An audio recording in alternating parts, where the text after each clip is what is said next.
Assalamu alaikum wa rahmatullahi wa barakatuh. I'm really annoyed because I made a really good video and then it just didn't download for some reason and it kept coming up as failed.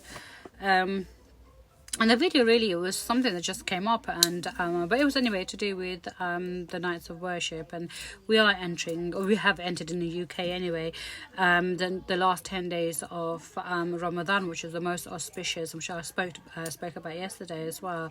And Laylatul Qadr could be, the odd nights on the last day, the 21st, 23rd, 25th, 27th, and obviously 29th if the Eid has not been announced on that day.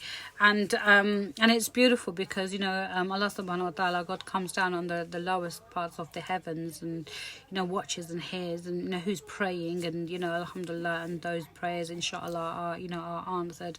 And I know for a fact that when I was suffering from my infertility, as I mentioned before, that was something I was always doing. And we are very lucky, I think, in the UK because we only have 6 hours between our iftari and our sehri, if my maths is correct. And therefore, the third part of the night, it's after 4 hours, which is 12 o'clock, and everyone is awake at that point, and we're just all buzzing because we've just eaten and stuff like that. So spending that time in worship is not a difficult feat at all. Although I fell asleep yesterday, but I did fall asleep about 1 o'clock. So hopefully I was well within the realm of doing that. And that's again maybe it's from shaitan because I was well hyper, and then all of a sudden I just fell asleep with my Quran, which is something which is really unusual. Anyway, so the question I was asked, and I'm going to say that I'm not an alim and I don't have extensive knowledge about anything. The question I was asked that, do women sit in itikaf? And it'd be nice if someone could answer that question. But from my understanding, I'm not a wise person, but I kind of like trying to use common sense in a lot of things, and I'm not a reader. The only thing I read is the Quran, which is the best thing to read, I guess, but I'm not a reader. And so for me, obviously for men, I think it is compulsory. I don't know, it's optional for men to go and sit in itikaf. It's a nice thing to do to go and sit in itikaf. Itikaf is going into isolation, as I mentioned yesterday, for the act of worship, where you are spending time in jama'ah, in a gathering where your congregational prayers like your namaz, your salah, whether it's your isha, your tarawih, and things like your witr and all that sort of stuff. And it's also you're sitting together with the brothers, and you're having Islamic discussions, your questions and answers. Maybe you'll have the sheikh there, maybe you'll have, a learned brother, the imam, the Maulvi of the place, as in the leader of the masjid, who is knowledgeable, most knowledgeable within your gathering, I guess. And you bounce off each other. You got the environment where the Quran is there, the hadiths are there, and you're praying, and you're just capturing that moment of this pure act of worship where you just cut off from any distractions that there could be. Now, for a woman, that's actually pretty difficult because I don't think it's compulsory for a woman to go into itikaf for many reasons, and I think the wisdom behind that we hold a completely different role. It doesn't mean that we don't do itikaf. It just means that we can't be cut off from everybody for 10 days. We are homemakers, and we are carers, and we have so many different roles. So as mothers and sisters and wives and things like that, daughter-in-laws, we do have a very different sort of life, but it doesn't mean that we don't worship, because itikaf is an act of worship. Your Ibadat, and you can worship at any point, anywhere of purity, except obviously in bathrooms and things like that, which are not a pure place. But the world is there for you to pray upon. So I guess when they said, well, it's not fair because we can't go do itikaf, we were told we're not allowed to do it. But I question, I goes, but what's your understanding about itikaf? Itikaf is ibadat. Ibadat means worship. You can worship at any point, at any time, and anywhere except the forbidden places. And whether you worship for 10 minutes or all night or for 10 days, you still worship him. And I think we need to kind of like understand that as well. And you can do that in your room. I said, like, you all your sisters sit together and you can do congregational Jamaat for, your Isha prayer and your Taraweeh prayer. And, you have your sister circles that we do here in the UK. And you talk about, like a topic conversation that you will talk, and you have questions and answers, and you've got your kitabs and everything that you can liaise with, and you can sort of research about. We've got iPads and stuff like that. It's that act of Ibadat, isn't it? And the act of worship, and act of dawah, opportunities of dawah as well.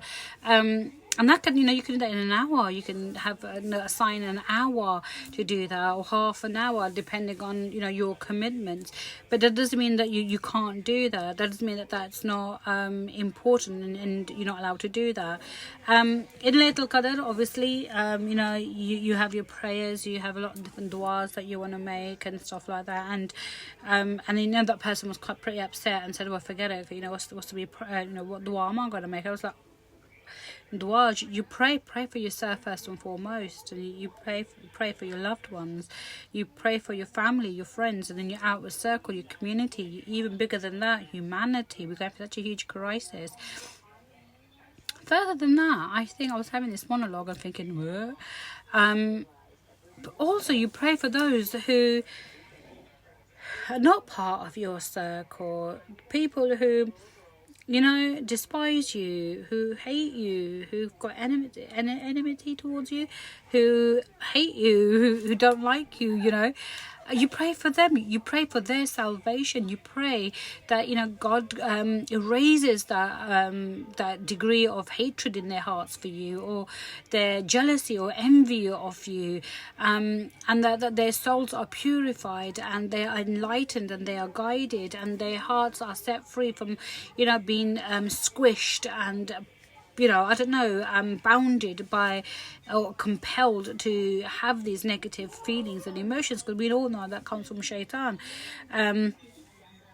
Hasad can kill you, this is where we get these issues of mental health. We get this paranoia, schizophrenia, bipolar. All of this is a mental, because they're not physical. You can't see someone's physical mental health. It doesn't leave scars. You're not medicated, not treated. It's all what's in here, and it's all that imploding, the intrinsic things that we can't see. And what causes people to have mental issues are huge. They feel that they're not accepted, they feel that they're not loved, they feel they're not accepted in your circle, they feel that you think that they're better than you, you're better than them. It's all that things that are going on, and may Allah ease their pain and suffering, because it is a torment. And therefore we just don't pray for ourselves, we pray for all of those people, because we just don't know what's going on within their minds. Do they have to be Muslims? No. Do they have to be from your community? No. Do they have to be from your gender? Absolutely not. These are all Allah's creation. And when we talk about killing one man, it's like killing the whole of humanity. Saving one man, it's like saving the whole of humanity. So we pray for one man, we pray for the whole of humanity. And again, as it's saying, it doesn't have to be your friend. It could be someone who despises you, who creates so much fitna in your life and so many obstacles. I know that I've been, oh my God, at work, everywhere, wherever I've been in my life, why, I have no idea. And I sincerely pray that people just leave me alone. Whether you hate me or love me or whatever, just get on with your own life, because then you'll be happier. Whatever I do, whatever I say, however I'm like, it's how I've been created. I remember the sheikh and where I was a head teacher in Islamic school, and he said to me literally, he goes, oh wow, you are a really amazing person. I said, oh mashallah, thank you. He goes, it's just your face, isn't it? It's just your face. And I'm like, I don't know what to say. And I said, well, this face is from Allah subhanahu wa ta'ala. On the day of Qiyamah, when you go to Allah subhanahu, you're going to go there. Make sure you ask him, why did you create her face like that? Because I really don't like it.